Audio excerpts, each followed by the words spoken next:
മരണഘട്ടത്തിൽ wreath സമർപ്പണം അഭിലഷണീയമോ? ഈ സന്ദേശം നൽകുന്നത് റവറൻഡ് ഡോക്ടർ വർഗീസ് ചെത്തിപ്പുഴയാണ്. മരണാവസരങ്ങളിൽ മൃതദേഹത്തിൽ പരേതരുടെ ബന്ധുക്കളും മിത്രങ്ങളും സാമൂഹിക രാഷ്ട്രീയ പ്രവർത്തകരുമൊക്കെ വയ്ക്കുന്ന റീത്ത് പുഷ്പചക്രം തന്നെയാണ് ഇന്നത്തെ ചർച്ചാ വിഷയം. ഈ റീത്ത് സമർപ്പണം എല്ലാ മതവിഭാഗങ്ങളിലും ഇന്നും നടക്കുന്ന ഒരാചാരമാണ്. അതിലേക്ക് കടക്കുവാൻ ഞാൻ ആഗ്രഹിക്കുന്നില്ല. ഇവിടെ കത്തോലിക്ക സഭയിലെ റീത്ത് സമർപ്പണമാണ് ചർച്ചാ വിഷയം. 2017 മാർച്ച് 7 പാലക്കാട് രൂപത അധ്യക്ഷനായ മാർ ജേക്കബ് മാനന്തോട്ടത്തിൻ്റെ മാതാവിൻ്റെ ചരമവാർത്ത പത്രത്തിൽ വന്നതിൻ്റെ അടിയിൽ ഒരു കുറിപ്പുണ്ടായിരുന്നു: ദയവായി റീത്തുകൾ ഒഴിവാക്കുക. മരണാവസരങ്ങളിൽ റീത്ത് സമർപ്പണം അഭിലഷണീയമല്ല. പകരം പരമ്പരാഗതമായി നാം ആചരിച്ചു പോന്നിരുന്ന കച്ചയിടിയിൽ, പട്ടിടിയിൽ എന്നിവ പ്രോത്സാഹിപ്പിക്കണമെന്ന് കാണിച്ച് ലേഖകൻ 1970-കളിൽ എറണാകുളം അങ്കമാലി അതിരൂപതയുടെ മുഖപത്രമായ സത്യദീപത്തിൽ ഒരു ലേഖനം എഴുതുകയുണ്ടായി. പ്രസ്തുത ലേഖനം സത്യദീപത്തിൻ്റെയോ ലേഖകൻ്റെയോ അനുമതി കൂടാതെ അന്നത്തെ സഭാ വിമർശക മാസികയായിരുന്ന ഓശാനയിൽ വളരെ സ്വീകാര്യതയോടെ പ്രസിദ്ധപ്പെടുത്തുകയുണ്ടായി. സത്യദീപത്തിലെ ലേഖനത്തിൻ്റെ പശ്ചാത്തലത്തിൽ അന്ന് ചങ്ങനാശ്ശേരി അതിരൂപത വികാരി വൈദികന്മാരോട് പറഞ്ഞത്, മരണാവസരങ്ങളിൽ റീത്തുവയ്ക്കലിൽ നിന്നും ഒക്കെ സമർപ്പണത്തിൽ നിന്നും മടങ്ങി കച്ചയിലേക്കും പട്ടിടിയിലുമൊക്കെ വരുന്നത് അഭിലഷണീയവും പ്രോത്സാഹജനകവും ആണെന്നാണ്. കേരളത്തിലെ മൃതസംസ്കാര ചടങ്ങുകളിൽ പരമ്പരാഗതമായി പരേതനോടുള്ള ആദരസൂചകമായി കച്ചിയോ പട്ടോ മൃതദേഹത്തിൽ വയ്ക്കുമായിരുന്നു. ഈ ലോക ജീവിതത്തിൽ നിന്നും കടന്നു പോകുന്ന വ്യക്തിയോടുണ്ടായിരുന്ന ബന്ധങ്ങളൊക്കെ സൂചിപ്പിക്കുന്നതാണിത്. മൃതദേഹത്തിൽ കച്ചിയിടുന്നത് ബന്ധങ്ങൾ അനുസരിച്ചായിരുന്നു. മൃതദേഹത്തിലിടുന്ന കച്ചുകളും പട്ടുകളും പരേതിൻ്റെ ഏറ്റവും അടുത്ത ബന്ധുക്കൾ ഓരോന്ന് വീതിച്ചെടുത്ത് സൂക്ഷിക്കുന്ന ആചാരവും ഉണ്ടായിരുന്നു. മറ്റു ചില സ്ഥലങ്ങളിൽ മൃതദേഹത്തിൽ ഇടുന്ന കച്ചകൾ വീട്ടിൽ സൂക്ഷിക്കാതെ ഇടവക പള്ളിയിൽ ശേഖരിച്ചു വയ്ക്കുകയോ മറ്റ് ആവശ്യക്കാർക്ക് മാറി വിൽക്കുകയോ സാധുക്കൾക്ക് ദാനമായി നൽകുകയോ ചെയ്തിരുന്നു. ചില സ്ഥലങ്ങളിൽ കച്ചുകളും പട്ടുകളുമൊക്കെ ശേഖരിച്ച് പള്ളിയിലെ മുത്തുക്കുടകൾക്ക് ഉപയോഗിക്കുകയും ചെയ്തിരുന്നു. മേൽ വിവരിച്ചതൊക്കെ ഉപകാരപ്രദമായ വളരെ നല്ല ആചാരങ്ങളാണ്.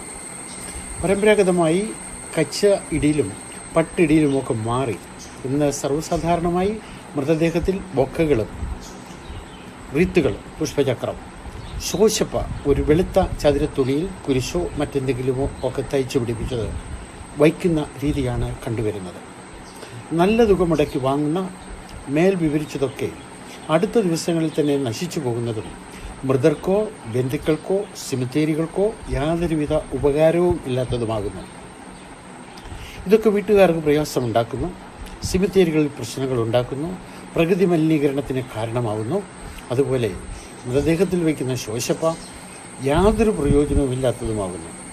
അതുകൊണ്ട് മൃതസംസ്കാര വേളകളിൽ റീത്തുകൾ, ബൊക്കകൾ, ശോശപ്പ എന്നിവയൊക്കെ നിരുത്സാഹപ്പെടുത്തേണ്ടത് തന്നെയാണ്. മൃതദേഹത്തിൽ ബൊക്കകൾ വയ്ക്കുന്നത് മനസ്സിലാക്കാം. എല്ലാത്തിനും പാശ്ചാത്യ സംസ്കാരത്തെ കൂട്ടുപിടിക്കുന്നവർ ബൊക്കകൾ വയ്ക്കുന്നത് മനസ്സിലാക്കാമെങ്കിലും ഒരിക്കൽ കൂടി പറയട്ടെ, പുഷ്പചക്രവും ശോശപ്പയുമൊക്കെ സമർപ്പിക്കുന്നത് മനസ്സിലാക്കുവാൻ ബുദ്ധിമുട്ടുണ്ട്. ഒരുവൻ്റെ ജീവിതകാലത്ത് നമ്മുടെ സംസ്കാരത്തിൽ ഒരിക്കൽ പോലും ഒരു പൂവോ ബൊക്കയോ നൽകി ആദരിക്കാത്ത ആളുകളുടെ മേലാണ് മരിച്ചു കഴിയുമ്പോൾ ഇതെല്ലാം കെട്ടിവയ്ക്കുന്നത് എന്നൊരു വസ്തുതയാണ്. മൃതദേഹത്തിൽ റീത്തുകളും ബൊക്കകളും മറ്റും വയ്ക്കുന്നവരിൽ ബന്ധുക്കളും മിത്രങ്ങളും സാമൂഹ്യ പ്രവർത്തകരും രാഷ്ട്രീയക്കാരുമൊക്കെ ഉണ്ടാകാം. ചില വ്യക്തികൾ മൃതദേഹത്തിനടുത്ത് റീത്തും ബൊക്കയും ഒക്കെ പിടിച്ച് ഫോട്ടോയ്ക്ക് വേണ്ടി പോസ്റ്റ് ചെയ്യുന്നത് കാണുമ്പോൾ അത് പരേതനോട് കാണിക്കുന്ന അനാദരവ് എന്നല്ലാതെ എന്തു പറയാം. ഇവിടെ പരേതനോ റീത്ത് വയ്ക്കുന്ന വ്യക്തിയോ ആരാണ് വലിയവൻ? ബൊക്കയിലോ പുഷ്പചക്രത്തിലോ പേരെഴുതി വച്ചാൽ അത് ആരാണ് വച്ചതെന്ന് ബന്ധുക്കൾക്ക് പരിശോധിച്ച് കണ്ടുപിടിക്കാവുന്നതല്ലേ ഉള്ളൂ. വർഷങ്ങൾക്ക് മുമ്പ് ചില സ്ഥലങ്ങളിൽ മൃതദേഹത്തിനടുത്ത് വെച്ചിരുന്ന പാത്രത്തിൽ ബന്ധുക്കളും മിത്രങ്ങളും പണം നിക്ഷേപിക്കുന്ന ആചാരമുണ്ടായിരുന്നു. അവ ശേഖരിച്ചു കിട്ടുന്ന തുക പരേതൻ്റെ ആത്മശാന്തിക്കുള്ള കർമ്മങ്ങൾക്കോ സംസ്കാര ശുശ്രൂഷയുടെ ചെലവിലേക്കോ വിനിയോഗിക്കുമായിരുന്നു. ചില സമൂഹങ്ങളും സഭകളും ഇന്നും ഈ ആചാരം ചെയ്തു വരുന്നുണ്ട്. ഇതൊരു അനാചാരമെന്ന് മുദ്ര കുത്തിയതുകൊണ്ട് ചിലരുടെ ഇടയിൽ നിന്നുപോയി. മനുഷ്യന് പുരോഗതി പ്രാപിച്ചു എന്ന് പറയുന്ന ഈ കാലഘട്ടത്തിൽ മരണം സംഭവിച്ച വീട്ടിൽ ഒരു സന്ദർശക ഡയറി വച്ചാൽ സന്ദർശിച്ചവർ ആരൊക്കെയാണെന്ന് മനസ്സിലാക്കുവാൻ ബന്ധുക്കൾ കണ്ടുപിടിക്കുവാൻ സാധിക്കും. ഡയറിയിൽ വിവരങ്ങൾ ശേഖരിച്ച് സന്ദർശകരെയും അനുശോചനം അറിയിച്ചവരെയും നന്ദി അറിയിക്കുവാൻ ബന്ധുക്കൾക്ക് സാധിക്കുമല്ലോ. ഇത് മരണവുമായി ബന്ധപ്പെട്ട് സ്വീകരിക്കാവുന്ന ഒരു നല്ല ആചാരമാണെന്ന് എനിക്ക് തോന്നുന്നു. പാശ്ചാത്യ രാജ്യങ്ങളിൽ പലയിടത്തും ഒരു വ്യക്തി മരിച്ചു കഴിഞ്ഞാൽ ഉടൻ മൃതദേഹം ശവസംസ്കാര കമ്പനികൾ ഫ്യൂണറൽ ഹോം ഏറ്റെടുക്കുന്നു. മൃതസംസ്കാരവുമായി ബന്ധപ്പെട്ട കാര്യങ്ങളൊക്കെ പരേതൻ്റെ കുടുംബത്തിന് വേണ്ടി കമ്പനിക്കാർ ക്രമീകരിച്ചുകൊള്ളും. ഇന്ത്യയിലെ ചില വലിയ നഗരങ്ങളിലും ഈ രീതി നിലവിൽ ഉണ്ട്. ചില പരിഷ്കൃത രാജ്യങ്ങളിൽ ക്രൈസ്തവരുടെ ഇടയിൽ, പ്രത്യേകിച്ച് കത്തോലിക്കരുടെ ഇടയിൽ പ്രചാരത്തിലിരിക്കുന്ന ഒരു നല്ല ആചാരമുണ്ട്. ബന്ധുവോ മിത്രമോ ഒരാൾ മരിച്ചു കഴിഞ്ഞാൽ സംസ്കാരം ഏറ്റെടുക്കുന്ന കമ്പനികൾ ബന്ധുക്കളുടെ ആഗ്രഹപ്രകാരം അവർ നിശ്ചയിക്കുന്ന ദിവസങ്ങളിൽ നിശ്ചിത സമയത്ത് മൃതദേഹം കാണിക്കുവാൻ സന്ദർശകരെ അനുവദിക്കുന്നു. സന്ദർശകരായ ആളുകൾ താല്പര്യമുണ്ടെങ്കിൽ താങ്കളുടെ ഇടവകപ്പള്ളിയിൽ പോയി പണമടച്ച് പരേതിനു വേണ്ടി ഒരു ബലിയർപ്പിക്കുന്നതാണെന്ന് രേഖപ്പെടുത്തിയ ഒരു കാർഡ്, ഇതിന് മാസ് കാർഡ് എന്ന് പറയും, വാങ്ങുന്നു. പ്രസ്തുത കാർഡ് ഒരു കവറിലാക്കി സന്ദർശക സമയത്ത് ബന്ധുക്കളെ ഏൽപ്പിക്കുകയോ മൃതദേഹം വച്ചിരിക്കുന്ന സ്ഥലത്ത് നിക്ഷേപിക്കുകയോ പരേതിനു വേണ്ടി അത് തന്ന പള്ളിയിൽ ബലിയർപ്പിക്കുമെന്നതിന് ഉറപ്പ് നൽകുന്നതാണിത്. കേരളത്തിലുടനീളം പ്രചരിപ്പിക്കുവാനും പ്രോത്സാഹിപ്പിക്കുവാനും സാധിക്കുന്ന നല്ലൊരു ആചാരമായിരിക്കും. മൃതസംസ്കാരവുമായി ബന്ധപ്പെട്ട് ഇന്ന് പ്രചാരത്തിലിരിക്കുന്ന പുഷ്പചക്രം, ബൊക്കെ, ശോശപ്പ എന്നിവയൊക്കെ മാറ്റി പരമ്പരാഗതമായി നടന്നിരുന്ന കച്ചേരിയിൽ, പട്ടിടിയിൽ എന്നിവയൊക്കെ പുനഃസ്ഥാപിക്കുക. അതുപോലെ പരേതിൻ്റെ ആത്മശാന്തിക്ക് ഉപകരിക്കുന്ന കുർബാനക്കാർഡ് സ്വീകരിക്കുക. വളരെ നല്ലൊരു ആചാരമായിരിക്കും. മാറ്റങ്ങൾ എന്നത് കേൾക്കുമ്പോൾ തന്നെ ഏത് രംഗത്തായാലും ആളുകൾക്ക് താല്പര്യമില്ല. മാറ്റങ്ങൾ എപ്പോഴും വളർച്ചയുടെ ലക്ഷണവുമാണ്. നമ്മുടെയൊക്കെ ജീവിതത്തിൽ എത്രയോ മാറ്റങ്ങൾക്ക് വിധേയരായിട്ടുള്ളവരാണ് നാമൊക്കെ.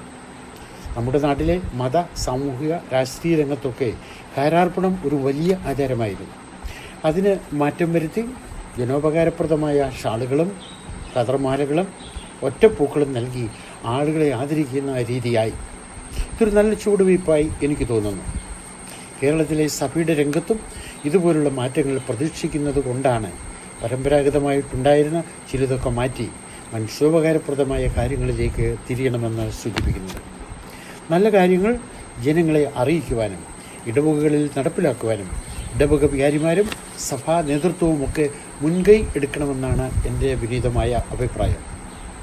ഇതുപോലുള്ള നല്ല കാര്യങ്ങൾ പരസ്യപ്പെടുത്തുവാൻ സഭയുടെ അച്ചടി മാധ്യമങ്ങൾ ഇല്ലാതെ പോകുന്നത് കൊണ്ടാണ് ഇത് നവമാധ്യമങ്ങളിലൂടെ അവതരിപ്പിക്കുന്നത്. Thank you.